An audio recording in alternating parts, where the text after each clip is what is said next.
اعوذ باللہ من الشیطان الرجیم، بسم اللہ الرحمن الرحیم۔ عزیز طلباء السلام علیکم، امید کرتی ہوں کہ آپ سب خیریت سے ہوں گے۔ ہم اپنے تدریسی سلسلہ کو آگے بڑھاتے ہیں۔ آج ہمارا تدریسی سلسلہ نمبر 38 ہے، تاریخ 10 ستمبر 2020 عیسوی اور دن جمعرات۔ کل ہم نے سب سے اونچا یہ جھنڈا ہمارا رہے اس کی پڑھائی کی تھی۔ آج ہم اس کے مکمل مشقی سوالات کریں گے جسے آپ رجسٹر پر لکھیں گے۔ اللہ پاک سے دعا ہے کہ وہ ہمارے علم میں اضافہ فرمائے، آمین۔ کتاب صفحہ نمبر 66 پر مشق موجود ہے۔ سب سے پہلا سوال لکھا ہوا ہے، درج ذیل کے مختصر جواب تحریر کریں۔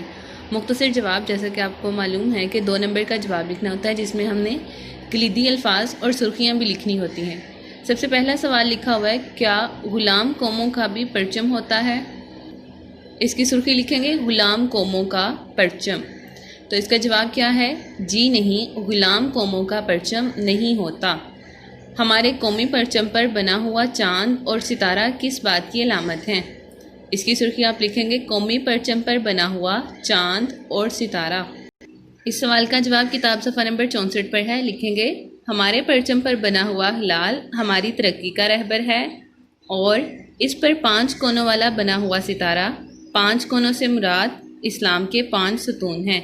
5 کونوں والا ستارہ بنا ہوا ہے، 5 کونوں سے اسلام کے 5 ستون مراد ہیں، یہ اس کا جواب ہے۔ اگلا سوال ہے، پاکستانی پرچم کا ڈیزائن کس نے تیار کیا؟ اس کی سرخی آپ لکھیں گے، پاکستانی پرچم کا ڈیزائن۔ اس کا جواب ہے، جناب امیر الدین کدوائی نے ہمارے پیارے پرچم کا ڈیزائن تیار کیا۔ اگلا سوال لکھا ہوا ہے، 5 کونوں والے ستارے کا کیا مطلب ہے؟ سرخی آپ لکھیں گے، 5 کونوں والا ستارہ۔ اب یہاں پر سوال نمبر 2 میں بھی ہم نے پڑھا تھا کہ ستارہ کس بات کی علامت ہے، اور یہاں پر سوال ہے کہ 5 کونوں والے ستارے کا کیا مطلب ہے۔ ہم نے پڑھا تھا کہ 5 کونوں والے ستارے سے مراد اسلام کے 5 ستون ہیں۔ لکھا ہوا ہے، کس عمارت پر پرچم کو رات کے وقت مصنوعی روشنی کی بدولت روشن رکھا جاتا ہے؟ ہم نے سبق میں پڑھا تھا کہ قومی پرچم کے یہ آداب ہیں کہ اس کو رات کے اندھیرے میں نہیں لہرایا جاتا۔ تو یہاں پر سوال آیا کہ کس عمارت پر رات کو مصنوعی روشنی سے قومی پرچم کو لہرایا جاتا ہے؟ پارلیمنٹ ہاؤس کو رات کو پرچم لہرایا جاتا ہے، لیکن ایک خاص اہتمام کے ساتھ، وہ یہ کہ مصنوعی روشنی کے ساتھ پرچم کو روشن رکھا جاتا ہے۔ عمارت کا نام کیا ہے؟ Parliament house. اگلا سوال ہے، رہبر ترقی و کمال سے کیا مراد ہے؟ آپ اس کی سرخی لکھیں گے، رہبر ترقی و کمال سے مراد۔ جیسا کہ آپ کو معلوم ہے کہ یہ قومی ترانے میں یہ الفاظ آتے ہیں، رہبر ترقی و کمال۔ اب آپ اس کا جواب لکھیں گے، اس کا مطلب ہے کہ ہمارے قومی پرچم پر بنا ہوا ہلال ہماری ترقی کا رہبر ہے۔ ہلال پہلی رات کے چاند کو کہتے ہیں۔ جس طرح ہلال بڑھتے بڑھتے پورا چاند بن جاتا ہے، اس طرح اللہ کے فضل و کرم سے ہمارا وطن بھی ترقی کے راستے پر گامزن رہے گا۔ اس پر 5 کونوں والا ستارہ بنا ہوا ہے۔ 5 کونوں سے مراد اسلام کے 5 ستون ہیں، یہ اس کا جواب ہے۔ آگے سوال نمبر 2 لکھا ہوا ہے، درست جواب پر ٹک کا نشان لگائیے۔ 4 آپشنز دیے گئے ہیں، جن میں سے ایک درست ہے، ہم نے اسے منتخب کرنا ہے، ٹک کا نشان لگانا ہے وہاں پر۔ سب سے پہلا سوال لکھا ہوا ہے، طالبات دیکھنے گئی ہرن مینار، چھانگا مانگا، واگا کی سرحد، منگلا ڈیم۔ تو وہ کہاں گئی تھی؟ واگا کی سرحد پر۔ اگلا سوال ہے، پرچم پر سبز رنگ ہوتا ہے، 1/4، 1/3، 2/3 یا 3/4؟ تو قومی پرچم کا 3/4 حصہ سبز رنگ کا ہے۔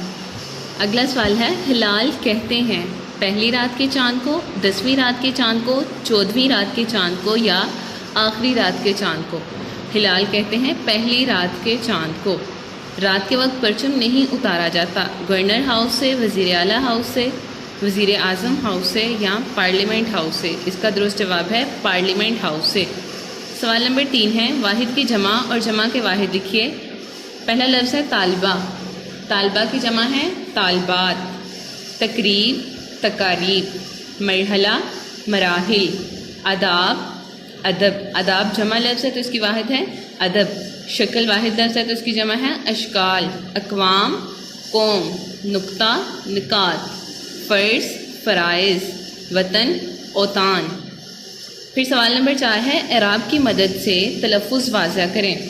آپ نے زیر زبر پیش لگا کر ان الفاظ پر تلفظ واضح کرنا۔ پہلا لفظ ہے فضا، ہلال، ادب، احترام، اختتام، تال بات، شکل، شناخت، دکان، بارش، توجہ۔ ان الفاظ کے متضاد لکھیے۔ متضاد سے مراد معنی کو الٹ کر دینا ہے۔ پہلا لفظ ہے بلندی، بلندی کا متضاد ہے پستی۔ طلوع، غروب۔ اختتام، آغاز یا افتتاح۔